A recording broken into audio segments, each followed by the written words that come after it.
Chapter 26. The Coriolis Effect. As I walked, I thought about how tracking things down is very hard. Tracking the weather is one of the most difficult things of all. You can spot a hurricane as it crosses the ocean, but not know the exact path it will take or when and where it will hit land. There are too many variables that alter its course, such as the Coriolis effect. The Coriolis effect is very interesting. You can't see the Coriolis effect, you can't touch it, but it exists. It deflects things. It's a powerful force in the world. This is how it works. As you know, the Earth rotates. If you're standing on the equator, you rotate with it, 40,000 kilometers in 24 hours. You're going at 1,670 kilometers an hour, but you feel like you're standing still. The speed that you don't realize you are doing is your tangential velocity. But if you stand on the North Pole, you don't go any distance at all. You go round on the spot. Your tangential velocity is zero. The Coriolis effect happens because of the difference between these two tangential velocities. If you throw something from the equator towards the North Pole, it won't go straight, but crooked. The difference in tangential velocities deflects or distorts it. Your missile lands a little to the right. But if you were standing on the equator and launched a missile to the south, it would land to the left, not the right. Right in the northern hemisphere, left in the southern hemisphere. It is like the different directions of the water swirling down the plug hole. As I walked away from our house, I thought about the Coriolis effect. I thought about Salim's disappearance. Perhaps tracking Salim was like tracking the weather, only without knowing about the Coriolis effect. We didn't know what had deflected him off his course, but something had. I thought about distortion, deflection, whirlwinds and weather. I thought about north, south, male, female, full, empty, anti-clockwise, clockwise. I stopped on a corner. I realized I'd gone the wrong way and wasn't sure where I was. I'm a dyslexic geographer. I forget my left from my right. My hand was shaking itself out until I looked up and saw the cumulus cloud I'd noticed earlier. It had grown into a cumulonimbus. It hung down from a glowering sky behind London's tower blocks. Rain or hail, possibly thunder, approached. I headed back in the direction I'd come from, back past our house and towards the cloud. Somehow it felt correct. Sure enough, soon I was out on the main road, and from there I could see the underground station. Being a dyslexic geographer, I can't read maps. I never know if I should read them upright or upside down. But there's one map I can read, which is the one of the London Underground. Because it's a topological map, you are in a universe where the spaces between points don't matter, and all that counts is the sequence of stops and where the lines cross. You could stretch the tube map into all sorts of hoops and loops and it would be the same map as long as the junctions were the same. I stood at the tube map for a very long time. Then I found Earl's Court. It was on the green line and on the blue line.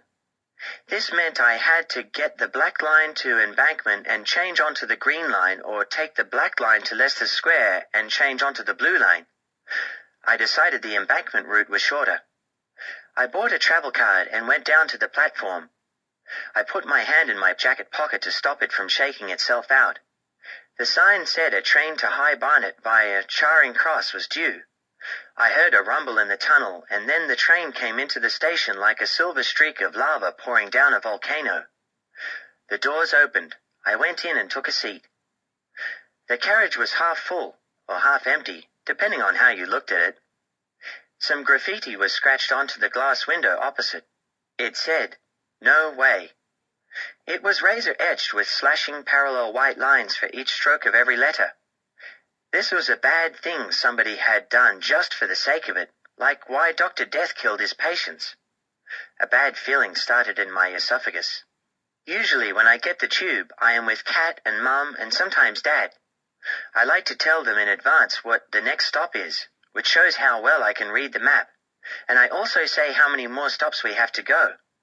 But they were not with me, so I counted the stations and said their names in my head. That way I wouldn't forget to get off when I had to. Between Waterloo and Embankment, the trains go under the Thames. It is a long stop. I saw a man staring hard at an advertisement for car insurance. He was sitting under the graffiti sign and his eyebrows were close together. There were lines on his forehead and his lips were pressed together, which meant he was angry. He also had a plaster on his cheek. I remembered how Sherlock Holmes once amazed Watson by working out Watson's train of thought. A train of thought is a good way to describe someone's series of connected thoughts, because they are attached to each other like carriages are by couplers. Holmes did this by watching Watson's face and the things he was staring at and making deductions. So I worked out that the man opposite me was having a train of thought about a car crash he had had, which was why he had an injury, and that the advertisement for car insurance made him angry because he had not been insured. I was so pleased with this piece of deductive thinking that I nearly forgot to get out when the train stopped. A woman's voice announced, "This station is Embankment. Please take care when leaving the train, as there is a gap between the train and the station platform." I jumped up with my hand flapping, and only just made it through the doors before they closed. Then I nearly fell down the gap, but didn't. I followed the signs for the Green Line westbound. I got a train that said Ealing Broadway on the front. I had 7 stops to go. It was a brighter journey, closer to the surface. I could see flashes of daylight. I could smell damp. I didn't try to work out what any of my fellow passengers were thinking, but kept concentrating on the order of the stops, and at Earl's Court I got out. The weather had changed. Hail was bouncing off the corrugated station roof. Hail is a shower of irregular lumps of ice and always comes from cumulonimbus clouds, so I knew I was right under the cloud I'd seen forming earlier. Judging by the sound, the stones might be 10 to 15 millimeters wide. I went through the ticket barrier. I stood in the ticket hall, blinking at the signs for different exits. A station guard came over. "Hey," he said. "You boy, are you lost?" I considered whether or not I should speak to him. Everyone knows you're not supposed to speak to strangers. We'd spoken to the strange man at the London Eye, and perhaps that was why we were in such trouble. But this man was in a London Underground uniform, and this meant it was his job to help lost passengers. "Yes," I said. "Where are you going?" he said. "Earl's Court," I said. "This is Earl's Court," he said. "Maybe you're after the exhibition centre?" "The exhibition centre," I agreed. "Go up those stairs. Keep straight on through to the tube exit, and it's opposite. Huge. You can't miss it," he said. He didn't once say go left, go right. He just pointed in the right direction. Perhaps he was a dyslexic geographer too. "Remember to duck the hail," he called after me. Perhaps he was a meteorologist too. I made my way up the station stairs, veering slightly to the right as I did so. This was because I was imagining that I was a missile being hurled from the equator into the northern hemisphere, so the amount that I veered was equal to the deflection caused by the Coriolis force, and this made me feel good. Chapter 27. Biker Hell. Through bouncing hail, which was on average about 12 millimeters in diameter, across a busy road, loomed a big building with a banner plastered over it, Motorcycle and Scooter Show. The hailstones died away, the last globules tapping my head and shoulders as I crossed over. Inside the main entrance, people were crushed up together. There was a person counter by the ticket desk registering the daily numbers. Today's figure was 19,997 and rising. I'd never seen such a crowd. It was mostly men in black leathers with silver studs and black glossy orbs, helmets, on their head or under their arm. I felt as if I had been beamed from Earth into an intergalactic space station. Were they men or clones? They laughed and argued and shouted. I wasn't sure about them. They looked like the rough boys in our school who go round in gangs, and if you come up against them in the corridor, you had better turn and run away. These men seemed worse than those boys, but they didn't spit at me or elbow me in the ribs or call me a neek. They ignored me, so I queued for a ticket. Then I saw a team of security people standing by the barriers, checking hand luggage, sweeping people with handheld explosive detectors like they do at airports and at the London Eye. Some people were made to empty their bags and pockets. What made me stare was what was written on the t-shirts. Kat and I had got it right. Frontline Security. It was the same t-shirt as the one worn by the strange man, only this time I could see the missing letters. I scoured the faces of the guards at the entrance, but the strange man wasn't among them. I bought a ticket and presented it. One of the guards waved a bomb detector around my body and motioned me forward. As I went through a metal turnstile, the person counter clicked to a new daily number, 20,054. I stopped. T is letter 20 in the alphabet, E is letter number 5, and D is letter number 4. It was as if the person counter had registered me by name. 254. Ted. Perhaps it was my lucky day. Perhaps I would find Kat, and perhaps we'd find the strange man, and perhaps this would lead us to Salim. Perhaps nothing. As I went through into the big hall, I stared. Engines revved, tires screeched, film tracks blared, lights flashed, music thumped. Everywhere was the smell of petrol and polish. The names of bikes were displayed on every stand. Hondas, Yamahas, Suzukis. One stand said, "Welcome to Biker Paradise." It was more like Biker Hell. The colors were chrome, black, electric blue.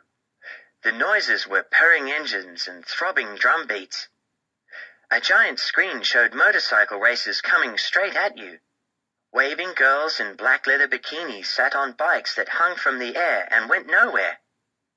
I didn't know where to look. People kept thrusting leaflets at me and sticking stickers on my sweatshirt. One woman gave me a raffle ticket. It said, "Free to enter, win a set of ladies' leatherettes." Whatever they were, I didn't want them. I wanted Kat. I walked among the loud stands. A man approached me with studded gloves and tattoos up his neck. He started talking to me as if he'd known me all my life. He used a lot of words I didn't know. GSX, disc brakes, Harley's V-Rod, VFR, Kawasaki. He paused. "Maybe you're the tornado type," he said. He put a hand on my arm and pointed to a model overhead with a silver picture on it of a swirling twister just about to touch down. "Boom," I said, my hand flapping. "You're right, it's the best," he said. "The creme de la creme of motorbikes, the one and only, the—" I ran. Then an announcement came over the loudspeaker. "Come to the takeoff ramp in Hall 2 for the freestyle jumper display. Hurry, the show starts in 2 minutes." There was a general movement in one direction. I found myself being carried along into another big hall. In the center was a huge ramp. It looked like you would have needed mountaineering equipment to climb it. It stopped in mid-air like a road to nowhere. A terrific drone of an internal combustion engine started up. It turned over with a whirring noise, becoming ever higher pitched. Then I saw it. A flash of chrome, a white helmet, a missile-like saw. A bike about to jump. It parted company with the top of the ramp. It continued its flight up. It almost grazed the roof. Then down it came, down and down. I had to shut my eyes because whoever was on it was sure to be smashed up and dead, and I didn't want to see it. The crowd clapped and cheered. I opened my eyes. The bike had landed meters away. There was a bad feeling in my esophagus. My hands were over my ears. The driver was a madman. He pulled up, got off his bike, and took off his helmet. Long blonde locks fell out. It was a woman, not a man. Male or female, depending on how you look at it. The audience gasped. Then there was more clapping, cheers, people thumping their feet. The woman laughed. She shook out her hair and waved a leathered hand in the air. She remounted her bike and zoomed back to the start. Another drone started. Another competitor. Another zoom. Another crazy jump. Freestyle. Then another. On the last jump, a miracle happened. I saw Kat. She was only a few meters away from me, up front by the railing, staring up at the jumpers. Her eyes and mouth were wide and round like 3 flying saucers. I went up to her and pulled the sleeve of her fur-collared jacket. She didn't notice at first. I pulled it again. She spun round. Her eyes opened wider, then scrunched up, and her face folded up small and mean, and she bellowed so loud in my ear it hurt. "Bloody hell, Ted! What are you doing here?" Chapter 28. Meetings. "Cat," I said. My head went off to one side. Even though Kat's voice was like a supersonic boom splitting my eardrum, I was glad. Mr. Shepherd says to remember to smile when you greet people, so I smiled. "Cat." Kat looked all around. Her voice dropped to a hiss. "Are you on your own?" "Yes." "Auntie Glo, Mum, they're not with you?" "No." "They're at home still?" "Yes." "You didn't give me away?" "No." She hugged me. "Go, bro! So where do they think we are?" My hand flapped. I stopped it by holding it down with my other hand. "Not at Tiffany's, Cat," I said. "They think we've gone swimming." Cat looked at me, her head wagging like one of those toys that sit in the back of cars. "Another lie, Ted. One of these days you'll be nearly normal." I told her about finding my way on the tube, how I'd cracked the missing letters, how I'd phoned frontline security and spoken to the temp. "I met her," Kat said. "I went round there in person. Her name's Claudette. She smokes Charisma cigarettes." "She mentioned you," I said. "She said you'd been looking for the same man, and Kat—" "What?" "That was a good lie you told." "Which one?" "The one about the asthma inhaler?"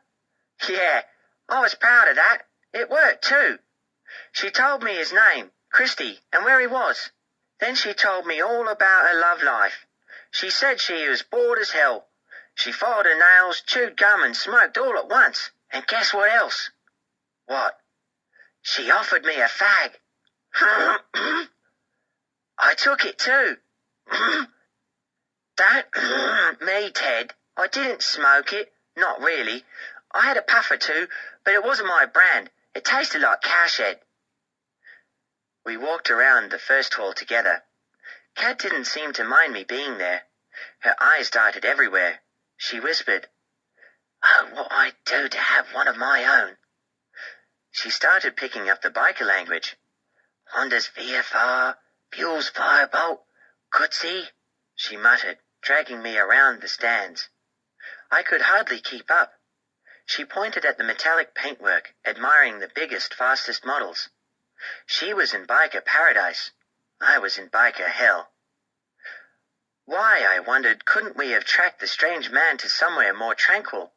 A flower or antique show, maybe, or somewhere really interesting like the Science Museum. Then we saw him. Him. He was standing 6 meters away, in the same clothes he'd worn on the day at the London Eye, minus the jacket, talking into a two-way radio.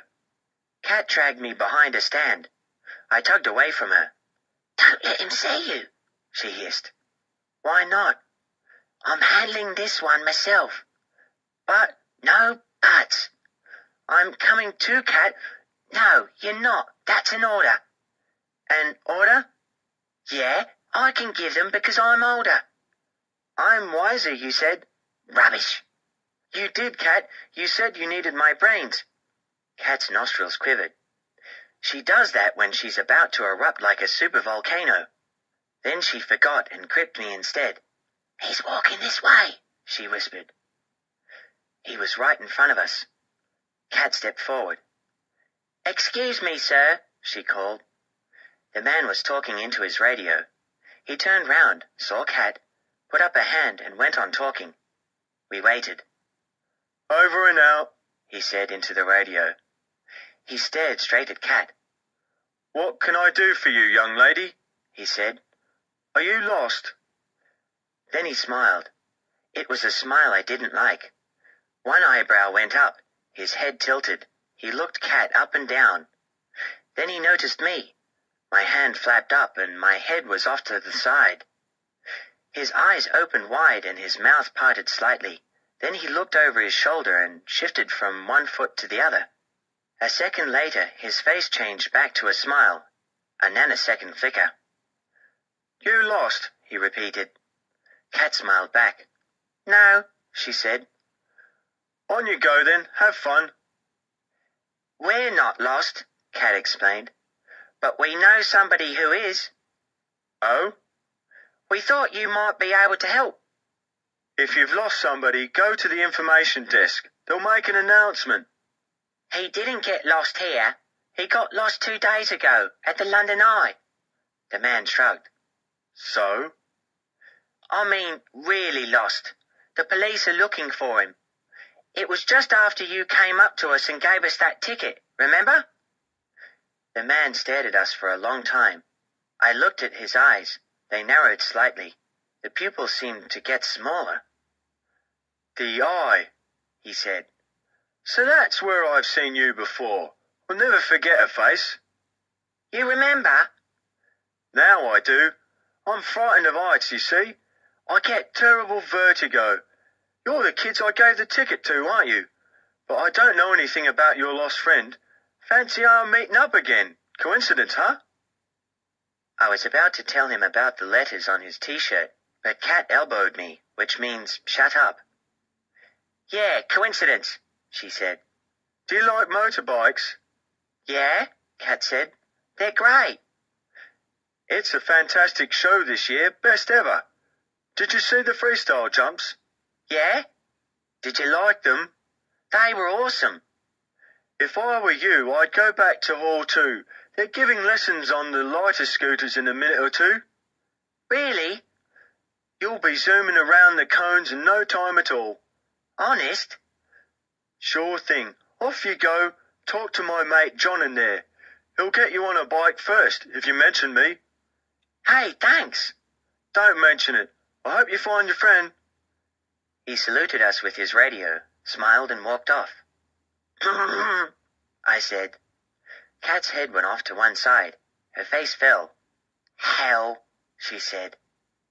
We stood together, jostled by passers-by, and watched the strange man disappear into the crowd, just as he'd done at the London Eye. "Dead end," Kat said. "I might have guessed." "Guessed what?" I asked. "It was the road to nowhere."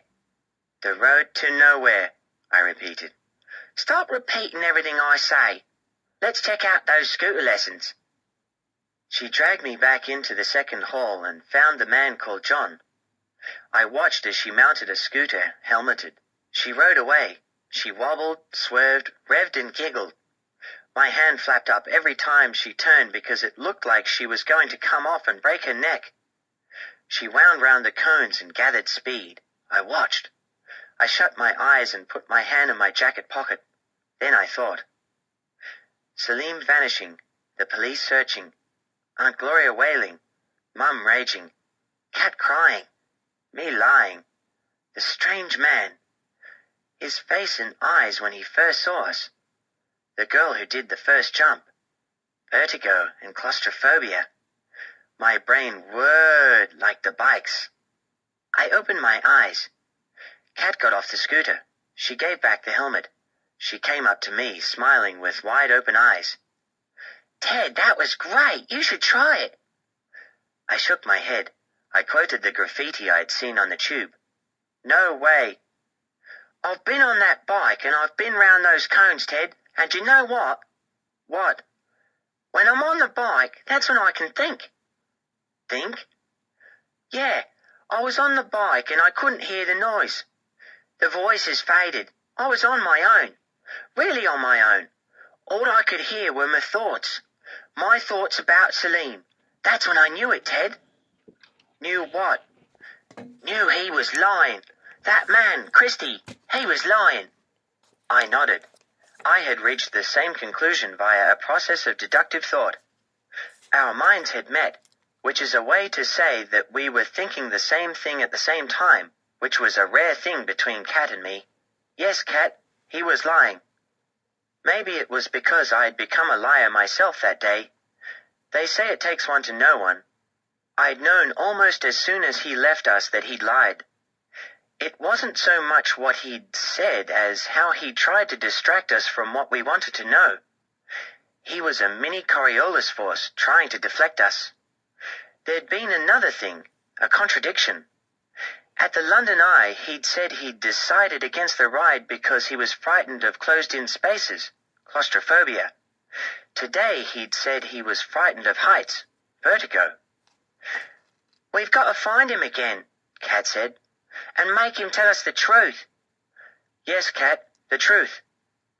We're a team, you and I. Let's go, Ted."